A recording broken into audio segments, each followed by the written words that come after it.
Imagine aliens come to Earth.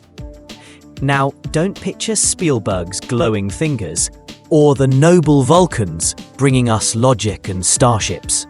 No, the Strugatsky brothers give us a visitation that looks less like First Contact and more like what happens when a drunk family stops on the motorway to eat sandwiches, leaves the wrappers and speeds away without even noticing the ants. That's us. We're the ants. Welcome to Roadside Picnic.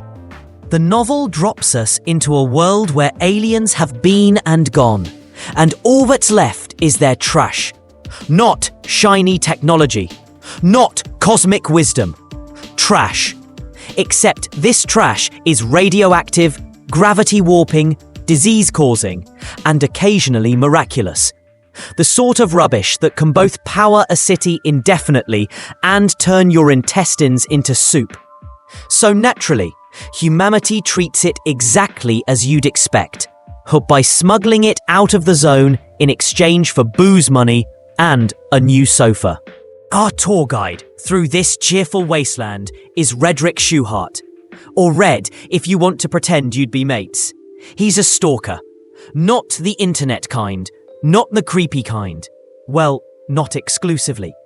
He's the kind of man who sneaks into the zone to collect alien artifacts, dodging invisible death traps while swearing like a dock worker and trying not to vomit from fear. Red isn't noble, and he isn't especially nice, but he's good at what he does, and that makes him compelling. He'll risk his life for a flask of alien slime that might fetch enough on the black market to keep his family afloat another week. And he'll also risk your life for the same flask. That's Red. The zone itself is the real star. It's like nature decided to unionize and tell physics to shove it. There are patches where gravity collapses your bones like a soda can. Other spots where you'll walk in looking fine and crawl out in slices. There are puddles of shiny goo that dissolve steel but look like jelly. And my personal favorite, the empties. 2 cups fused together with absolutely nothing inside, but somehow the nothing weighs 100 kilos. It's the kind of junk that makes scientists drool and bureaucrats panic. Because of course there are scientists. And of course there are bureaucrats. The Institute wants to study the zone. The government wants to profit from it. And the stalkers? They're the ones doing the dirty work. Slipping under fences at night. Throwing bolts tied to rags into the grass to check if the ground is still lethal. There's a whole working-class ecosystem here, complete with bribed cops, sleazy bartenders, and pawnbrokers who specialize in alien leftovers. You don't need to squint very hard to see the Soviet Union under the surface, except the satire lands just as hard now, because we've never stopped strip mining our disasters for profit. One of the great ironies of the book is how small people's ambitions remain in the face of incomprehensible wonder. You'd think alien contact would have us asking about the nature of consciousness, or at least inventing faster Wi-Fi. But no. In Roadside Picnic, the big questions are, how much can I fence this thing for, and will it buy me a new car? That's humanity in a nutshell. The universe hands us mysteries that would terrify the gods, and we sell them to whichever guy in the barroom is holding a briefcase of cash. The Strugatskys knew exactly what they were doing. This isn't a story about aliens. The aliens never appear. This is a story about us, scrabbling through the dirt, risking cancer and catastrophe for pocket change. The metaphor is brutal. The aliens don't hate us. They don't want to conquer us. They don't even notice us. We are less than ants to them. The infamous Roadside Picnic explanation hammers this home. Imagine people camping in a meadow, leaving behind food wrappers, batteries, half-burned matches. To us, it's nothing. To the ants, it's both paradise and apocalypse. That's the scale of the Visitation. And it's hard to think of a scarier vision of alien contact than sheer casual indifference. But the Strugatskys don't stop at philosophy. They lace this with grit, barroom stink, and family tragedy. Red has a partner, Guta, and a daughter nicknamed Monkey, whose very existence is a reminder of the zone's hidden costs.